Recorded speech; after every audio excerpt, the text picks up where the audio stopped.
Hello, pilots, and welcome to another episode of War Thunder Tutorials. I got some requests on the subreddit for a dive bombing tutorial, so that's what we're going to do today. I'm here on an island, and we're going to go bomb a truck. But first of all, the process of dive bombing isn't very difficult. You can climb up to altitude, dive down at a target at a fairly steep angle, and drop your bombs and fly away. It's not hard to hit the target like that. The problem is you want to do two things. You don't want to overspeed on your way down because you're going to tear off your wings or flaps or other things that you need. And you don't want to get too low because you get torn up by AAA usually. But that makes for a little bit of a problem because the higher up you let go of your bombs, the harder it is to hit that target. So what I've done is I've done some research. It was a little difficult to find good quality materials that explain the dive bombing process. But I found a great graph. Now the goal of this is going to be to apply those concepts to War Thunder.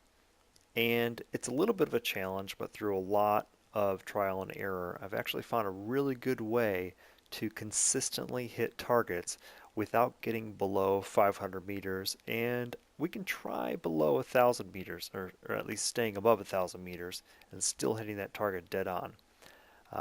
I'm just outfitted with some 60 kilogram bombs on this aircraft here, and we're going to fly the Zero up and show you how it's done. Alright, so the first thing we need is a way to measure. We can measure our height, that's our altitude, so that's not a problem. We can measure our distance to the target, and that's fine because that's displayed underneath the vehicle. But then we need to display our distance from the target on the ground, no matter how high we are. And as it turns out, this radar up in the top right, that's a great way to measure that distance because right now I'm 0 away, and those rings that go around it, they're very hard to see. If I put a little bit of a darker background on here, you can kind of see it. There's rings around the radar. Right now I'm passing the first ring, and as it turns out I just passed 1 kilometer away. I'm about to pass the second ring. That's 2 kilometers. I'm still watching, and almost at the third ring here, just about there. There's 3 kilometers. So it's a nice way to measure along the ground. So when I can measure this way, I can start to figure out, and yes, unfortunately, I was wrong in math class that I am actually going to use geometry. I can figure out how to get any angle on the target that I want. So let's say I'm going to get up to 1 kilometer. Okay, so I'll climb up to 1 kilometer, and I'm going to watch on my radar there for as soon as that target is about to enter the nearest ring, I'll be 1 kilometer up and 1 kilometer across the ground to the target. What that should mean is that if I point my nose at the target, I'll be going exactly 45 degrees down to the target. And we have a handy way of measuring this by using this view, which displays the angle. So there we are, we're at about 1 kilometer. And as I come down, I'm about 55 degrees actually, but messed that up a little bit because I was late talking, but you get the general idea. So it's all geometry. I'm 1 kilometer away from the target across the ground. I'm 1 kilometer up in the sky. If I can nose down instantaneously and actually on time because I'm not talking, then I'll go down to 45 degrees. Okay, so then what we want to do is we want to take our graphic that we looked at, and we want to find a way to replicate that 70-degree angle. There's a very good reason why you want to come in at a steep angle. So here I am flying in a straight line, parallel to the ground. I'm not diving at all, 0-degree angle. I'll just drop my bombs and try to hit that target. It looked pretty good.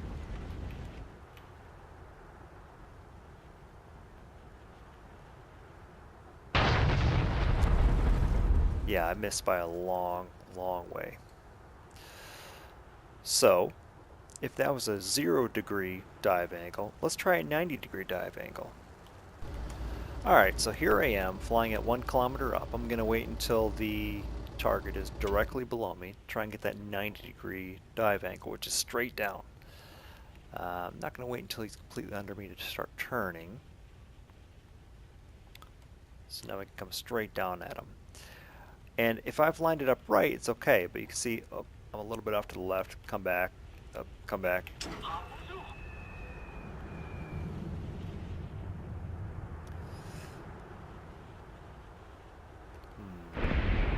Okay, and I still kind of screwed it up. The hard part about being at a 90-degree angle like that is if I'm not perfectly over the target when I flip over and start coming straight down at him, I have to do a lot of adjustments, and that's kind of hard to do because I have to roll the plane so much. Even to move 10 feet over, I got to roll the plane all the way on its side, come back around, roll the plane back, get rid of my lateral movement, and then I'm back on target. And by the time I finish doing that, 700 meters have passed by. So when I would have liked to drop at maybe 1 kilometer up and then pull out, so I'm flying at 500 meters, well, now I'm trying to drop at 1 kilometer up and I'm barely starting to pull out at 300 meters up. And usually what ends up happening is I'm way too low. That's not my goal. Or I just end up hitting the ground. And then I missed anyway, so what was the point? Alright, so as it turns out, there's a pretty easy way to repeatedly get that 70-degree angle, and it's with flying at an altitude of about 1,750 meters, just to make it easy, 1750, and then you're going to start to dive in on the target when it crosses that innermost ring in there. But I've kind of worked out a little bit of a procedure to help guide our bombing. So what I've done here is I've flown back and forth against this east-west line, just gaining altitude. Now I'm up to altitude. Great. I'm going to try and keep that target on the north-south line. And you don't have to do this in-game. It's just for practicing. It helps you tell if you're wandering left or right when you're trying to hit the target. So I'm going to come around and drop back down to my 1750 meters. I'm going to fly at the target. Now I'm going to dive when he hits that first ring. But right now when he's in that third ring, throttle all the way down, put my dive flaps down, which are called combat flaps. And I'm going to slow down, and by the time I get to the point where I want to dive, I'll move my view indicator up. By the time he crosses that inner ring, I should be hitting right about 250, which I am. Come inside the target and dive on him.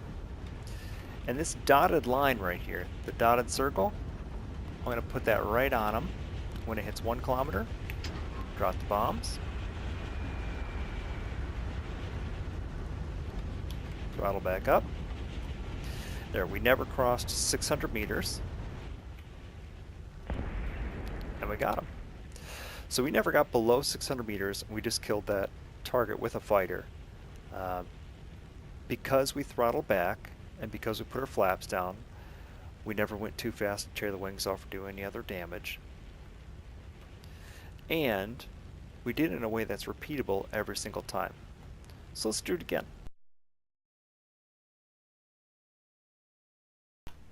So I find this carries over pretty well across aircraft. In the last plane we had the 0, we started at 1750 and I wanted to pull out above 500 meters. So that leaves 1250 of operating space, 1750 minus 500. Here, I still want that original 500 meters of distance between me and the ground, because the AAA certainly haven't got any less effective. But I'm flying at about half the speed, let's call it. I'm going to be going in at the same angle. So what I want to do is cut the vertical distance to my 500 meter mark in half. I want to cut my horizontal distance in half. So what I'm going to do is take that original 500 meters that I want to preserve, and then I'm going to add half of my operating area in 0 to that. So if my operating area was 1200 meters, I'm going to say 600 meters. So where I really want to be is 1100 meters. We'll come down to 1100 meters. Now I never want to cross below 500. So realistically, I'm only 600 meters above the ground, I'll pretend. And then I'm just going to watch that radar again. But since I'm only half as high as I was before, I want to wait until I'm half as far away from the target across the ground before I dive in. So I'm going to watch this radar very carefully, and he's getting about close to half. So I'm going to come in.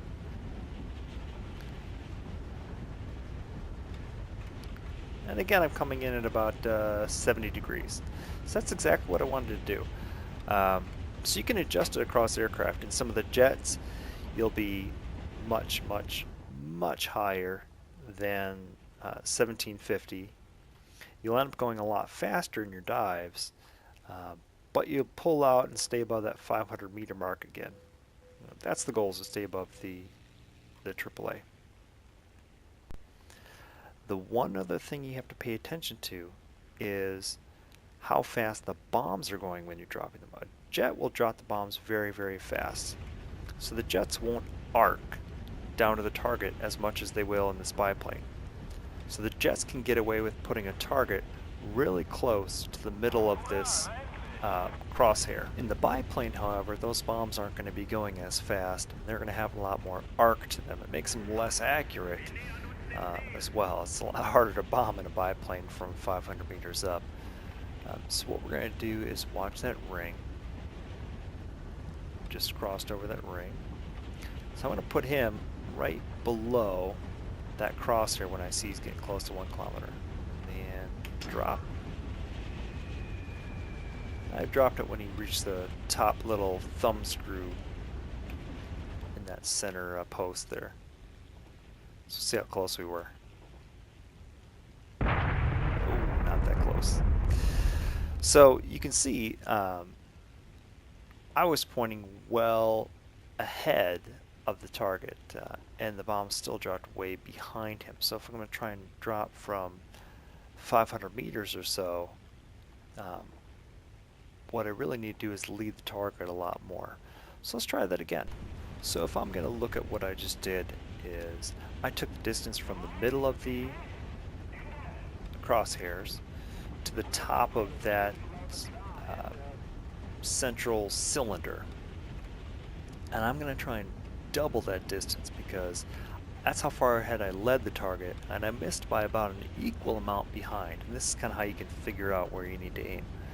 So now what I'm going to try and do is put the target on that little light patch of leather on the front of the plane. Now this is getting a bit ridiculous because we're using the biplane, but this is the best example of how to figure out how far ahead you have to lead your target. So throttle back.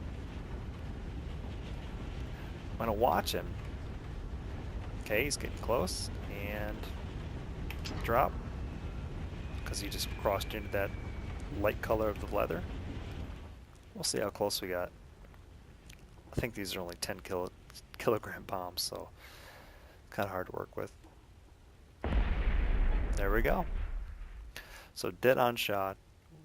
We never really went below 750 meters in a biplane and got that vehicle. So I hope you liked this episode. That kind of shows you the worst case scenario, and from there you should be able to figure out every other plane of War Thunder. It's going to be somewhere between the middle of the dashboard, the middle of that crosshair.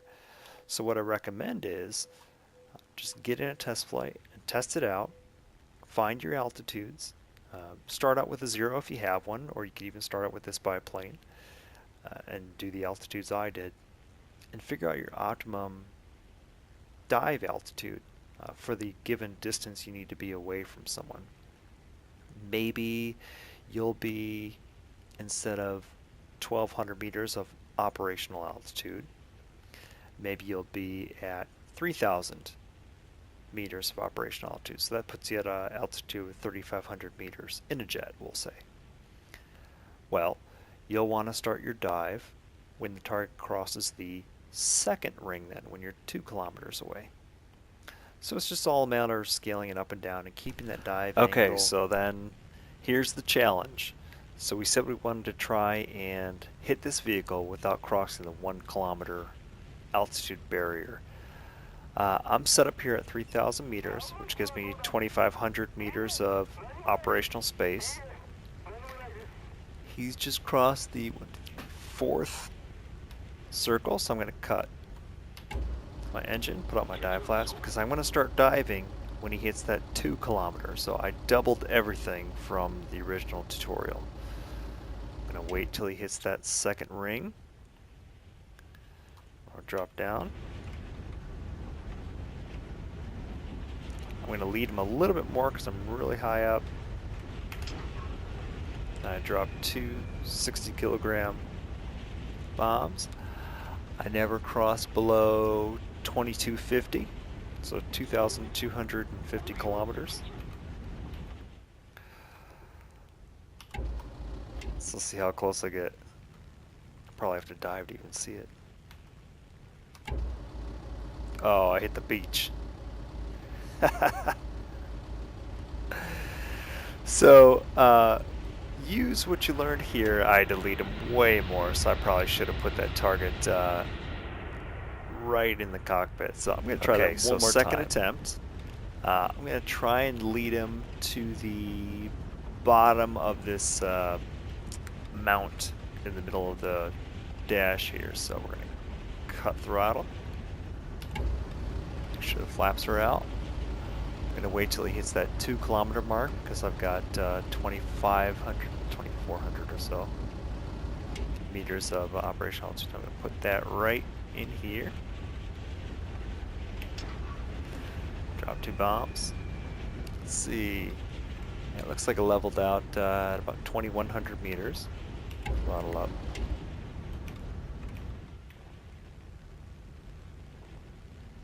So how close that gets this time.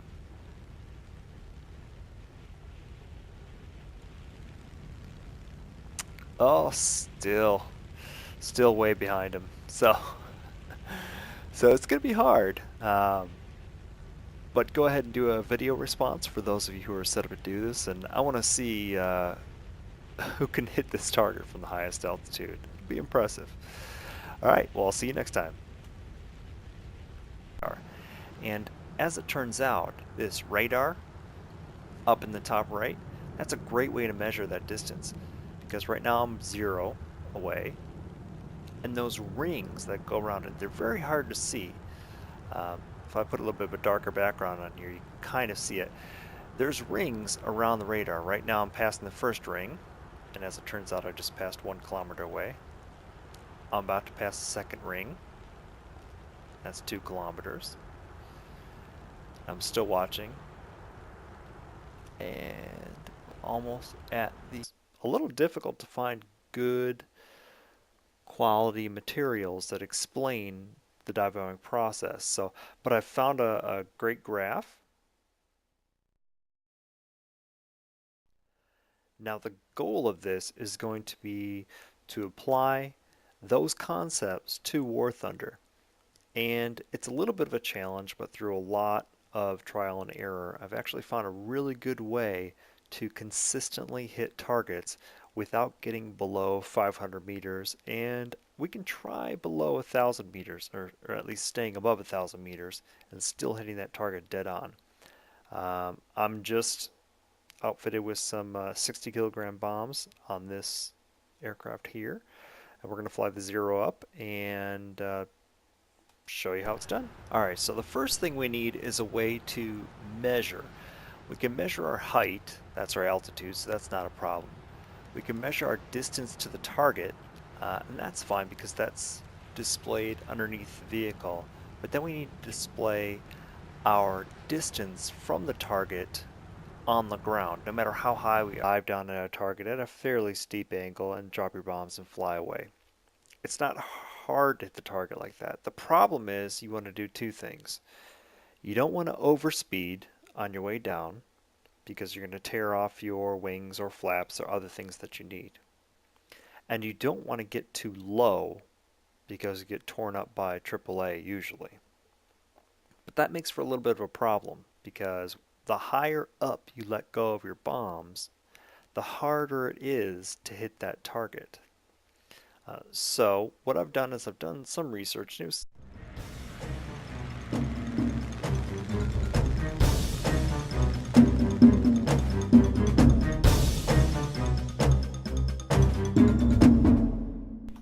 Hello pilots and welcome to another episode of War Thunder Tutorials. I got some requests on the subreddit for a dive bombing tutorial, so that's what we're going to do today. I'm here on an island and we're going to go bomb a truck. But first of all, the process of dive bombing isn't very difficult. You can climb up to altitude,